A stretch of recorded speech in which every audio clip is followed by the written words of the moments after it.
장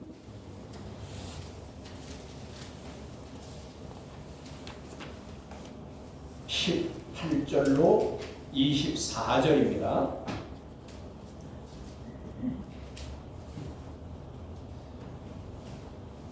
제가 봉독합니다. 예수 그리스도의 나심은 이러하니라. 그의 어머니 마리아가 요셉과 청혼하고 동거하기 전에 성령으로 잉태된 것이 나타났더니 그의 남편 요셉은 의로운 사람이라 그를 드러내지 아니하고 가만히 끊고자 하여 이 일을 생각할 때에 주의 사자가 현몽하여 이르되 다윗의 자손 요셉아 내 아내 마리아 데려오기를 무서워하지 말라. 그에게 잉태된 자는 성령으로 된 것이라. 아들을 낳으리니 그 이름을 예수라 하라. 이는 그가 자기 백성을 그들의 죄에서 구원할 자이시니라 하니라. 이 모든 일이 된 것을 주께서 선지자로 하신 말씀을 이루려 하시니 이르시되 보라 처녀가 잉태하여 아들을 낳을 것이요 그 이름은 임마누엘이라 하리라 하셨으니 이를 번역한즉 하나님이 우리와 함께 계시다 하니라. 요셉이 잠에서 깨어 일어나 주의 사자의 분부대로 행하여 그의 아내를 데려왔으나 아들을 낳기까지 동침하지 아니하더니 나음의 이름을 예수라 하니라. 아멘. 오늘 이 말씀 속에 예수님이 어떻게 우리 가운데 우리 이 세상에 오셨는가를 말씀하고 계십니다. 여러분 지난주 설교 기억하세요? 여러분 지난주 설교는 요한복음 1장 1절로 14절이었어요. 그거는 뭐였죠? 말씀이 육신이 되어서 우리에게 오셨다. 말씀이 육신이 되어서 오셨다. 근데 그 말씀은 천지창조 이전부터 계셨다. 근데 그 천지창조 이전부터 계셨던 말씀이 육신을 입고 우리의 몸을 입고 우리 가운데 오셨다. 그런데 그분이 오셨는데 그분은 빛으로 오셨는데 그 빛이 생명의 빛이다. 그래서 예수 그리스도를 믿은 우리는 예수 그리스도가 생명의 빛으로 오셨기 때문에 우리가 생명의 빛을 지금 소유하고 있다 그 말이에요. 현재형에 지금 소유하고 있다. 그런데 성경은 그것을 우리말로 봐서는 몰라요. 근데 원문을 보면 그 빛 대신 생명이 되신 우리 주님의 그 생명의 빛을 계속적으로 소유하고 있어야 된다 그 말이에요. 그러니까 예수님을 한번 믿었다고 해서 되는 것이 아니라 계속적으로 믿어야 된다라는 것이죠. 그러면 이 말씀이 육신이 돼서 우리 가운데 몸을 입고 오신 이 예수님이 그럼 우리 가운데 오셨는데 어떻게 오셨는가를 지금 오늘은 그 설교입니다. 지난주 설교는 말씀이 육신이 되어서 즉 그 말씀은 하나님이시라.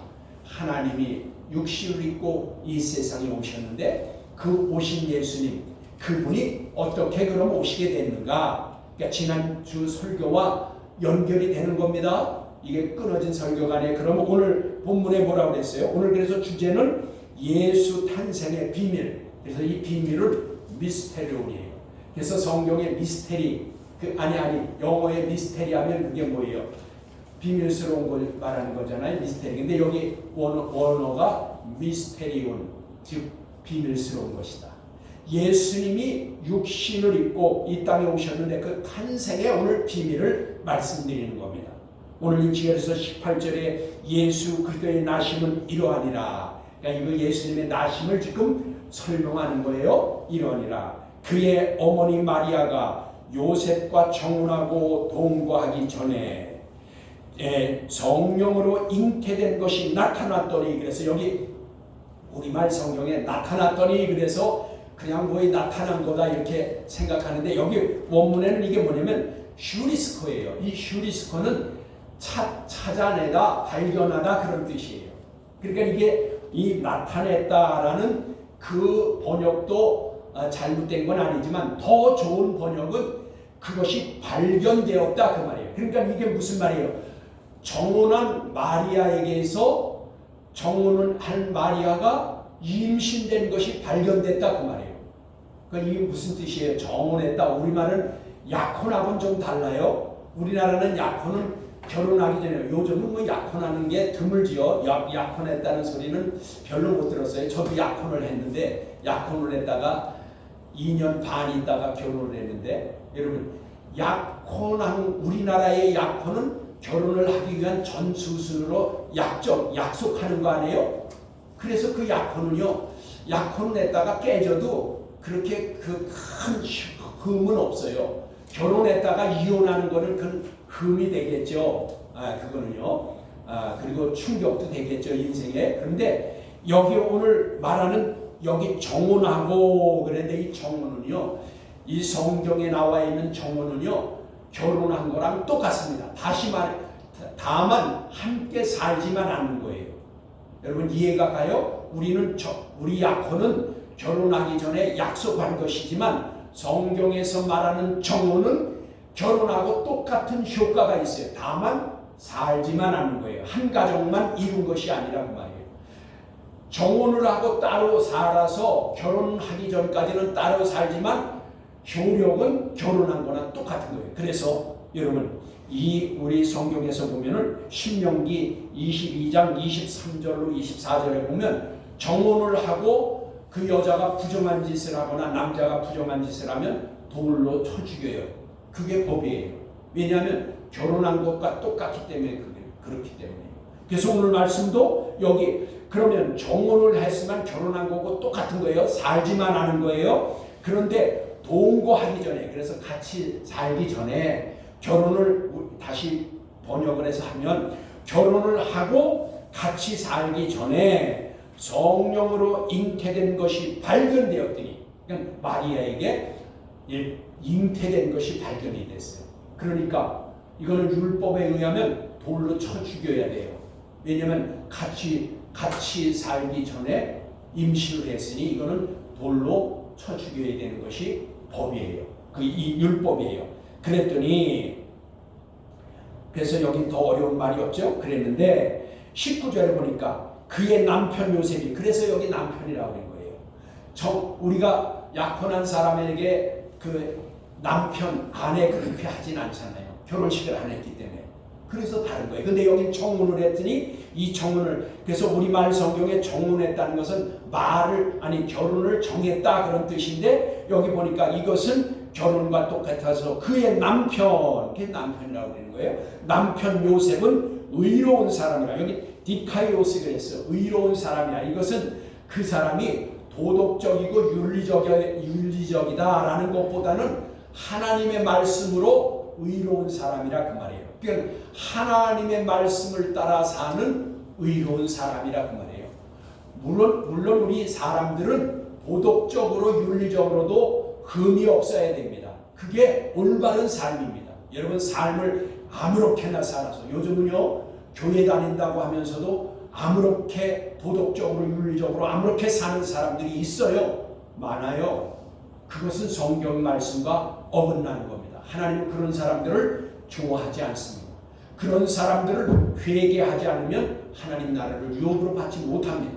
왜냐하면 잘못된 생활, 부정한 생활을 하면서도 회개하지 않으면.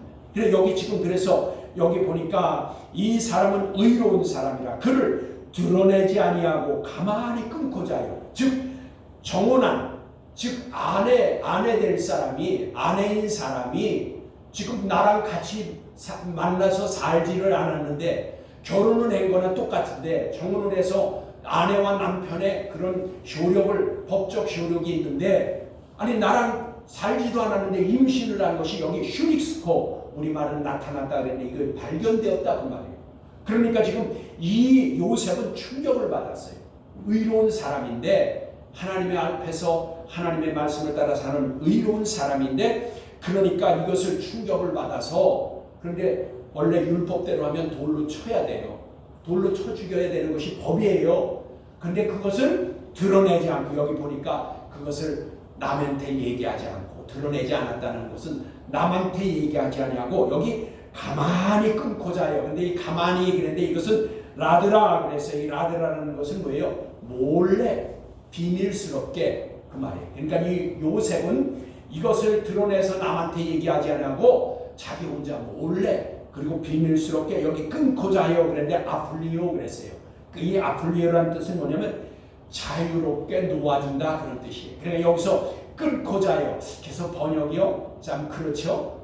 물론 이게 끊고자 하여라고 했다고 해서 잘못된 번역은 아니지만 더 좋은 번역은 자유롭게 놓아주기로 작정했다. 남한테 드러내지 아니하고 그러나 부정한 짓을 해서 임신을 했으니 내가 그 여자를 아내로 내가 데려올 수는 없다. 그러니까 비밀스럽게 남한테 얘기 안 하는 게 가만히 끊고자 하였다는데 그것이 아니라 자유롭게 놓아주려고 했다 그 말이에요. 자유롭게 놓아주려고. 왜? 돌로 안 치고 법에 의하면 돌로 쳐 죽여야 되는데 그걸 하지 아니하고 놓아주려 하였다 그 말이에요. 그랬더니 이 일을 생각할 때 지금 이 요셉이 그렇게 하려고 생각을 할 때에 주의 사자가 현동하여. 여기 주의 사자는 안겔로스예요. 안겔로스는 뭐예요? 천사. 주님이 보내주신 그 심부름꾼이라 그 말이에요. 천사가 와서 주님이 보내주신 천사가 그 사자가 심부름꾼이 와서 현동하였다는 거예요. 꿈에 나타났다 그 말이에요. 꿈에 나타나서 이르되 다윗의 자손 요셉아. 그러니까 요셉은 다윗의 자손이에요. 여러분 예수님의 족보를 보면 여러분 족보에 누가복음에 족보가 나와요. 그래서 족보에 예수님은 다윗의 족보에서 태어나게 돼 있어요. 그래서 지금 여기 이 말씀을 이렇게 기록한 것은 예수님이 태어난 것은 성경에 기록한 대로 예언된 대로 선지자를 통해서 예언된 대로 다윗의 자손 요셉에게서 태어난다 그 말이에요. 그러니까 예수님은 다윗의 자손에서 나게 되어 있다. 그것을 지금 말하는 겁니다. 그래서 다윗의 자손 요셉아 내 아내 마리아 데려오기를 무서워하지 말라. 그러니까 이 지금 요셉은 그것을 자유롭게 놓아주려고 다 만천하에 떠들어서 내가 이 여자를 부정해서 내가 정혼을 했는데 오기도 전에 임신했으니 이것을 법으로 해서 돌로 쳐 죽여야 됩니다. 이렇게 하지 아니하고 그것을 은밀하게 하려고 하다가 보니까 하나님이 보내신 사자가 현몽하여서 즉 천사가 꿈에 나타나서 말합니다. 그에게 잉태된 자는 성령으로 된 것이다. 그러니까 이게 지금 그 비밀을 지금 얘기하고 있는 거예요. 천사가 어떻게 해요? 그 마리아가 임신하게 된 것은 사람으로 임신한 것이 아니라 성령으로 된 것이다 그 말이에요. 그러니까 남자의 씨가 아니라 그 말이에요. 마리아가 순결한 처녀로서 남자의 씨가 아닌 성령으로 잉태된 것이라는 것을 지금 천사가 와서 하나님이 보낸 천사가 와서 얘기하는 거예요. 그럼 여기 성령으로 잉태됐다 그랬는데 여러분 창세기 3장 15절에 보면요. 찾으시는 분은 얼른 찾으세요. 제가 성경 말할 때 창세기는 맨 처음이니까 찾기 쉽잖아요. 창세기 3장 15절에 보면 성경 구약 성경 맨 앞에 있어요. 창세기 3장 15절에 보면 이렇게 말씀하십니다.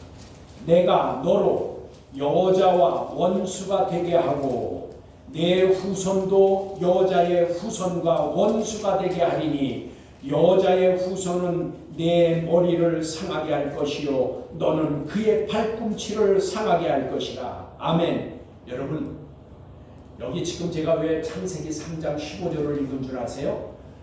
이 마리아에게서 태어난 예수님은 남자의 후손이 아니다 그 말이에요. 그러니까 남자의 씨에서 난 것이 아니다 그 말이에요. 지금 천사가 와서 얘기하는 것이 바로 그거예요. 그 마리아가 임신한 것은 너 마리아 내 아내 마리아 데려오기를 두려워하지 말라. 그에게 임신한 것은 남자로서 임신한 것이 아니다.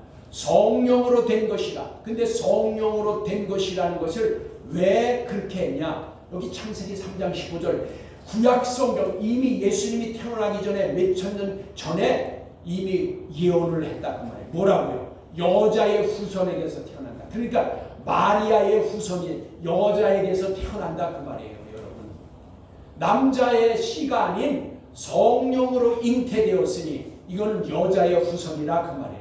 남자의 후손. 근데 족보는 어떻게 돼요? 아까 요셉의 아내니까 요셉은 다윗의 후손이라 그 말이에요. 족보로는 다윗의 후손이지만 실제로는 여자의 후손, 성령으로 잉태된 것 때문에 태어난 것이다 그 말이에요. 그래서 여러분 이 하나님의 말씀은 이와 같이 하나도 땅에 떨어짐 없이 이룬다 그 말이에요. 여기 창세기 3장 15절은 하나님께서 사단에게 즉 마귀에게 한 말이에요. 여기 너는 여자의 후손으로 인해서 네가 머리가 상할 것이고 너는 여자의 후손의 발뒤꿈치를 누를 것이다. 그러니까 사단은 예수님을 십자가에 못 박음으로써 죽이고 이긴 줄 알았는데 발꿈치를 누른 것밖에 안 된다고 말이에요. 왜요? 예수님은 십자가에서 부활하셨기 때문에. 예수님은 부활하셨으니 하나님께서는 여자의 후손을 통해서 즉 예수 그리스도를 통해서 이제 사단의 사망의 권세를 이겼으니 머리를 상하게 했단 말이에요. 머리를 상하게 하면 죽는지요. 머리를 상하게 했는데 너는 여자의 후손 즉 예수 그리스도의 발뒤꿈치만 상하게 할 뿐이다 그 말이에요. 예수님을 십자가에 못 박아 죽였지만 정작 죽은 것이 아니라 영원한 생명으로 부활하셨다 그 말이에요.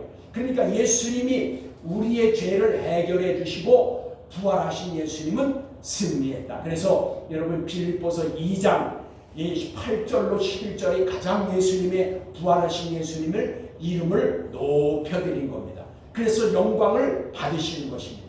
그래서 여기 21절에 아들을 낳으리니 너 그 성령으로 잉태된 마리아를 데려와라. 그러면 그 아내가 아들을 낳을 것이다. 근데 그 아들을 이름을 예수라 하라. 그래서요. 그 예수라 하라는 예수라는 이름의 뜻은 뭐예요? 우리도 이름의 뜻이 있어요.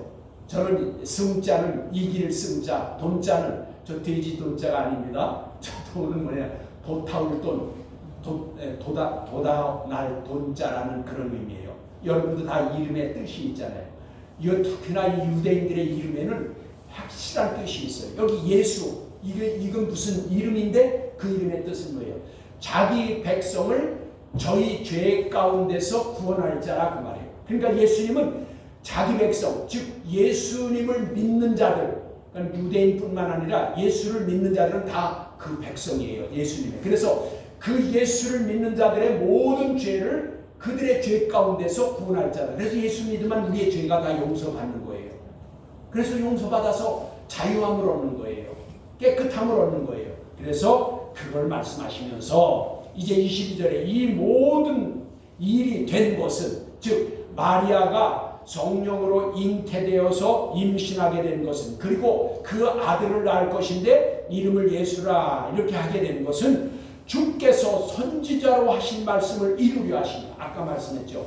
창세기 3장 15절에 이미 여자의 후손으로 태어날 것을 얘기했다 그 말이에요. 그리고 그 이름이라 예수라 한 것은 자기 백성을 자기 죄 가운데서 저희 죄 가운데서 구원할 자시라 라고 한 것을 이루려고 하셨다. 그래서 하나님께서는 선지자들을 통해서 말씀하신 그 약속 에판겔리아입니다.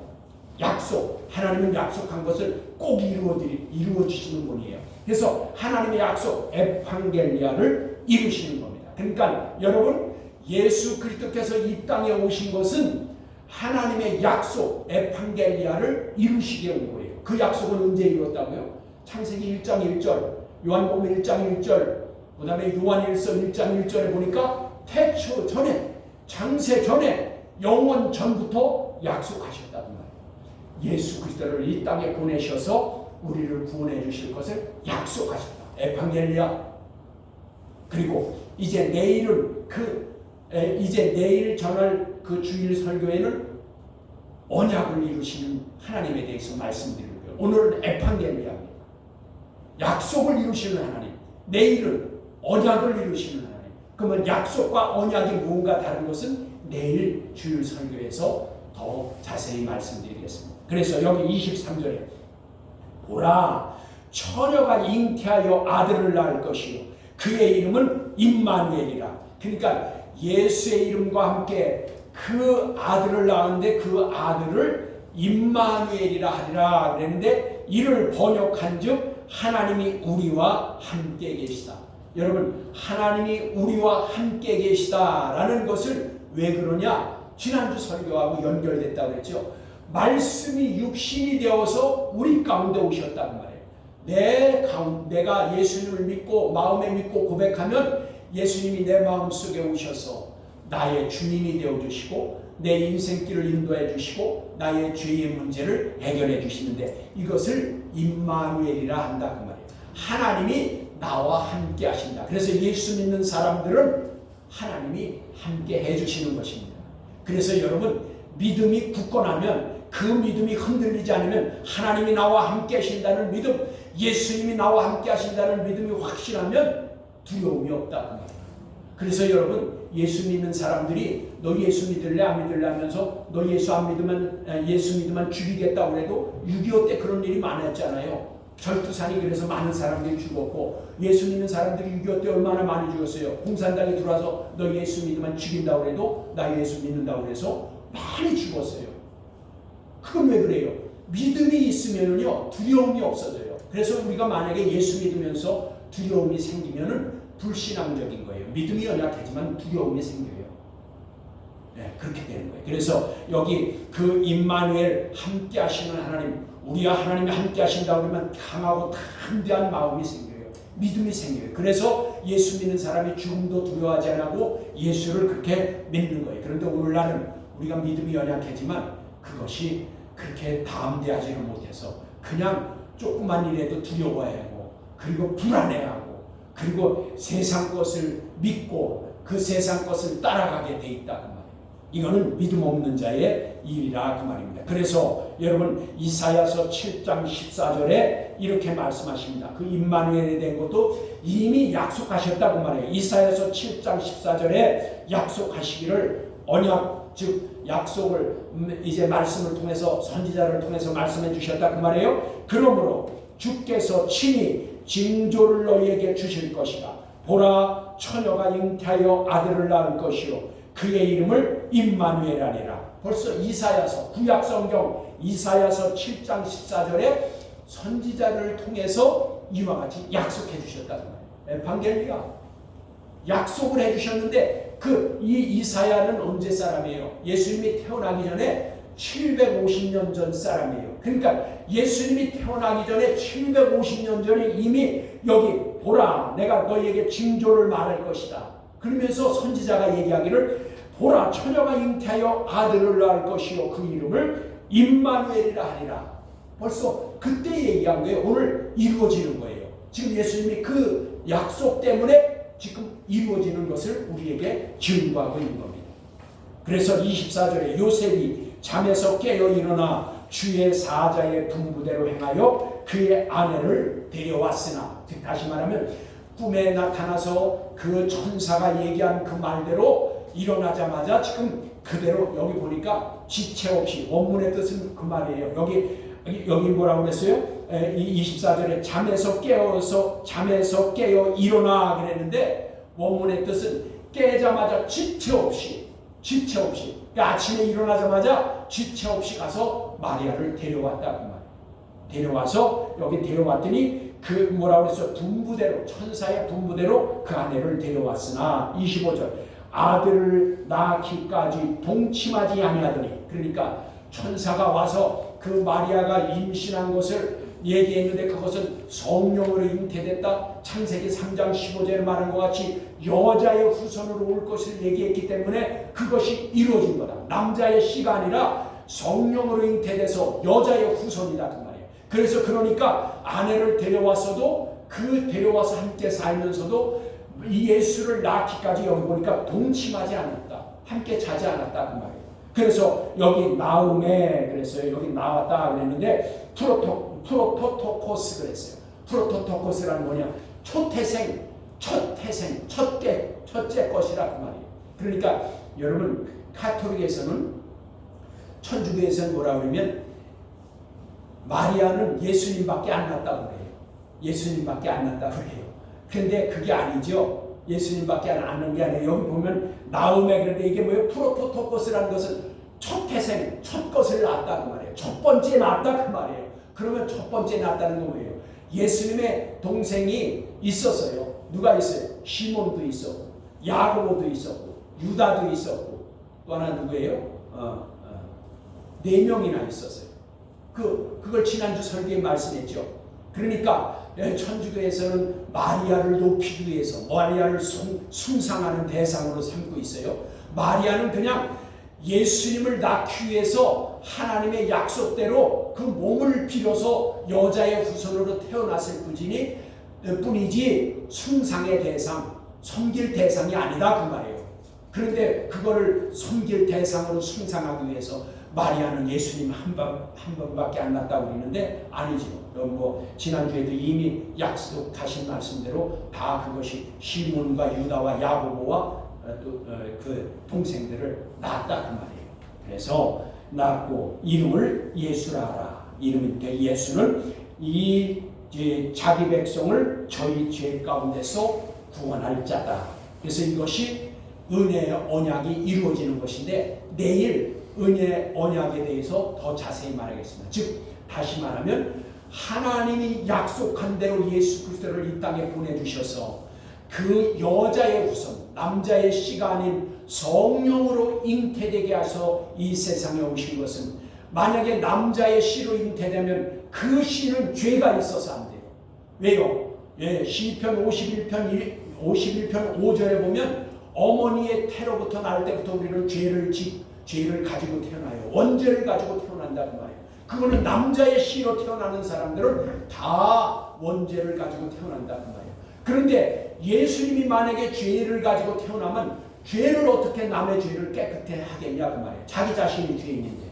근데 예수님은 죄가 없으신 분이니까 성령으로 잉태되었기 때문에 남자의 후손이 아니기 때문에 죄가 없으시다 그 말이에요. 그래서 우리의 원죄를 깨끗게 하실 수 있다 그 말이에요. 그래서 우리가 예수를 믿으면 우리의 죄가 용서함 받아서 깨끗함을 얻게 된다 그 말입니다. 그래서 하나님의 말씀에는 다 뜻이 있어요. 그런데 이것이 에반겔리아 약속으로 이루어지는 것이고 내일 이제 주일 설교에는 그 은혜로 오신 예수님이 은혜 언약이 어떻게 이루어지는가를 말씀드리겠습니다. 저와 여러분은 오늘 성탄절 예수님이 이 땅에 오신 것은 하나님이 약속한 말씀을 이루시기 위해서 이제 여자의 후손 마리아에게 성령으로 잉태돼서 우리 가운데 오셨는데 그것은 창세기 3장 15절의 말씀을 이루게 하시며 또 그가 이사야서 7장 14절의 말씀과 같이 임마누엘 하나님이 우리와 함께 하신다. 그것은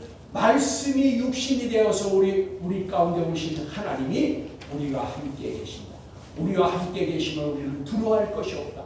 그래서 믿는 사람들은 강하고 담대하다. 우리가 믿음을 따라 살아서 예수 그리스도를 이 땅에 오신 주님을 우리가 이제 마음속에 우리가 믿음으로 이제 모셨으니 우리가 고백했으니 우리가 영원한 생명을 가지게 된 겁니다. 저와 여러분은 이 영원한 생명 되신 예수님과 함께 이 땅에서 사는 동안 하나님의 말씀을 따라 믿음으로 승리하고 하나님 나라를 천국을 유업으로 받을 저와 여러분이 되기를 간절히 소망합니다. 기도하시겠습니다.